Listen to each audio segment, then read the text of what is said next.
Tamara. And I'm Rob. We're in Overton Square at Schweinhaus interviewing David Walker, Andy Walker, and David Todd for our food and beverage presentation for our business class. We're going to go right to the questions now. Okay, so this is questions for all three of you guys. Why did you choose the food and beverage industry to work in, and what do you like about it? And we'll start with David Walker. Well, I grew up in it. First job was in the food and beverage industry, making pizzas. And throughout college, I tried to get out of it twice and realized that it's my true passion of what I love doing. I went into banking and I went into accounting, and both fields drove me crazy. So I figured if I'm going to do something for the rest of my life, I might as well do something I love. And I was told there would be Skittles at this meeting. So there's no Skittles? No Skittles. All right, DT. To be completely honest, I first got into the restaurant business because I knew they would not drug test me. And I was young, and I stayed because I enjoyed the pace of it. I enjoy the creativity. To me, it's one of the few jobs that even as you increase in responsibility, you can still have a lot of fun. Your days are never quite the same. I guess with my personality, the level of engagement worked with me, so that's why I stayed. And Andy. I kind of just got stuck with it during college. I had a geography degree when I graduated college. I tried teaching recently for a little while, and it's just like DT said, it's not the same. It's definitely not a fast enough pace. It's kind of what I like to do. Saturday night in the thick of stuff, it's an adventure. All right. This is for all three of you too. How long did it take for you to get where you are today, David? More than 2 decades. That's the best timeline I can give you. I don't know. Everything's hazy. David Todd. To get where I am today, I woke up at 7 o'clock, and it's about 3:30. So I would say that I'm 8.5 hours into my day, and I'm sitting in this seat right now. If you're asking me for the broader perspective, once again, I started when I was 18, so 19 years. And Andy? Started right when I was around 20, so I've got about 20 years into it. Minus the 3 years of teaching, I've escaped. So 17. Okay. Andy, this one is for you. When you started out in the field, did you have any long-term goals for yourself in the restaurant industry? No. All right. Absolutely not. Okay. And DT, this one's for you. Do you think one needs a degree in hospitality and resort management? Unfortunately for you students who are watching this, I do not think you need a degree. Enjoy your student loans. I do not have a degree in any kind of, I don't have a culinary degree. I don't have any kind of hospitality degree, but I will say this. There have been some scenarios where I've probably had to work a little bit harder to open doors, which in some ways worked out better for me. But this is one of those, this is one of the few careers that you can actually kind of throw your hat in the ring and prove what you're worth and get your foot in a lot of doors without a degree. All right, this one's for all three of y'all. If you could describe the restaurant in one word, what would it be? David? One word? Chaotically. I would go with all-encompassing because it kind of bleeds into every aspect of your life. That's not one word. It's my choice. I was going to say chaotic too, so I'll say crazy, because there are nights when it just makes no sense what some people will say to you or do in your restaurant, and you're just like, really, what the hospital did you check out of today? It's crazy stuff, so it's always entertaining. Way more than one word too. Yeah. All right, DT, this one's for you. How many people do you manage? And this is one of those funny, the executive chef is one of those funny roles where on a lot of levels, my area of responsibility doesn't just stop at the kitchen. So that number changes, but most days, on some level, I manage situationally everybody in the restaurant. So that could be anywhere from 10 to 20 people, depending on the day. All right, Andy, have you managed any restaurants before this one? Yes, I actually was probably promoted too early in my life by fine Elvis Presley's Enterprises down on Beale Street. It's a great company to work for, but you might question their judgment giving a 23-year-old keys to a restaurant on Beale Street. So I definitely learned some lessons there. I became a bar manager when I was way too young, but you started, meeting people and learning the way to do business. And unfortunately, from some of the people I worked with, I learned how not to do business. So, yeah, did it once before, and I kind of didn't think I was going to get back into it. All right, David, what is your typical working day look like? I don't know if there is a typical working day. I mean, there are Mondays that end up being typical with payroll and things like that, but there's always something new coming in the mail from a government entity. There's always something new happening, breaking, that we have to fix.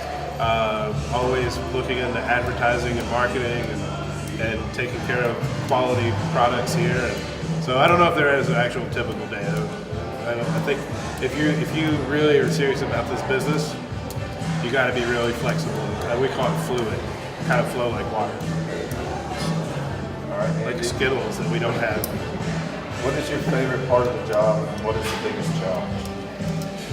My favorite part of the job is the people that work with us and work for us, because, this restaurant is specific. We haven't had to hire one server or one bartender yet in this first 6 months, which not only did we not expect, I don't think anybody would ever expect something like that.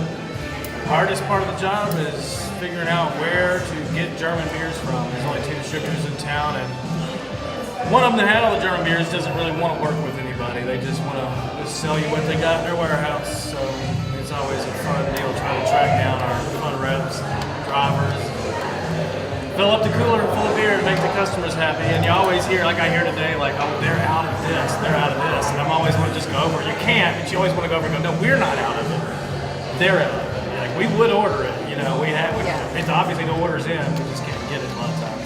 It's very frustrating, but that's probably the biggest challenge I have. Don't drink crappy beer, people. Don't drink crappy beer. Is that Budweiser? That would be Budweiser. Budweiser sucks. All right. So, David, how would you describe the person most likely to get hired by your restaurant? I would say energetic. I always look for that in the interview process. I always try to throw out organizational questions to see how their mind works. People that are very unorganized in an interview, I don't feel would do very well either waiting tables or on a cook line. So it's a lot of organization and a lot of energy.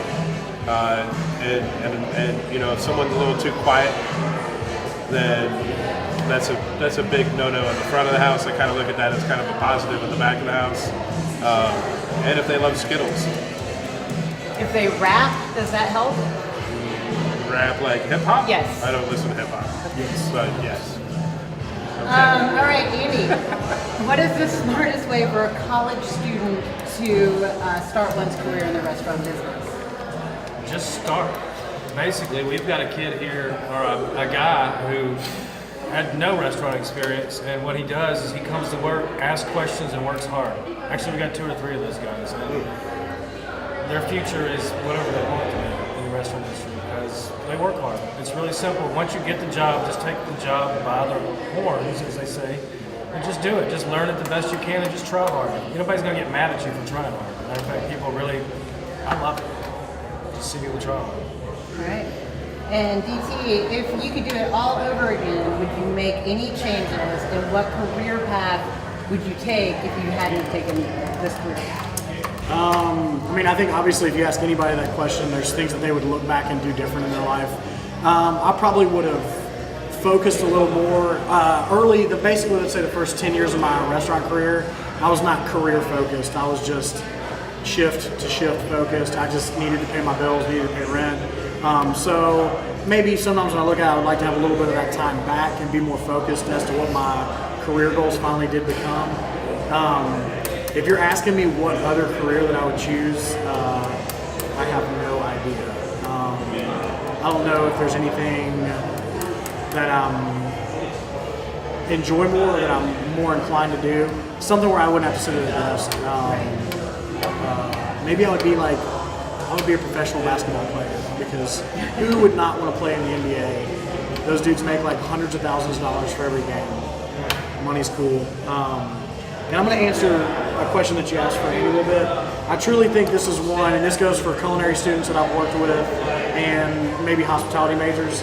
I think the restaurant business is truly one of them businesses that you cannot learn how to operate in by reading a book or by going to class. And I would encourage, just like Andy said, people just to roll their sleeves up and get involved and get a job and, ask if there's anything else you can do.